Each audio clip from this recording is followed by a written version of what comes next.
When did hypocrisy appear in this ummah and why? Alhamdulillah, wassalatu wassalamu ala Rasulillah.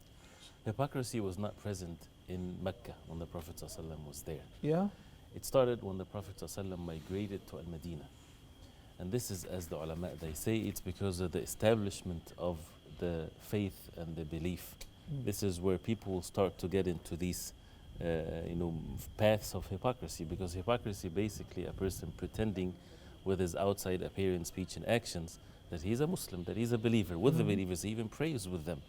But in his heart, and this is the major hypocrisy, he is a disbeliever. So therefore they are the worst enemies, and that's And what why Allah would a subhanahu wa person ta'ala, do that? to gain some benefits, to protect himself from harm. And there are so many different reasons, but this is the main one.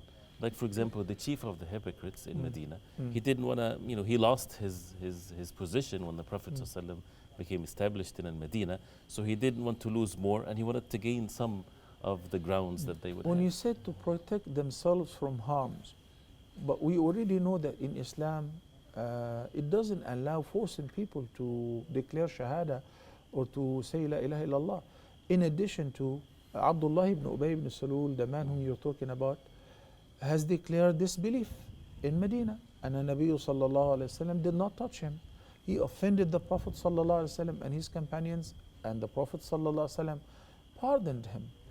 But according to our reading, we know it's only after the Battle of Badr that he and his followers decided to pretend that they're Muslims, while in reality, as you just mentioned, the bottom of their hearts, they hated Islam, they hated Muslims, and even the Prophet of Islam.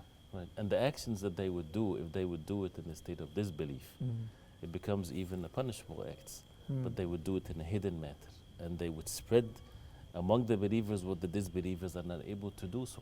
I see. You By mean causing to be fitna. the enemies within.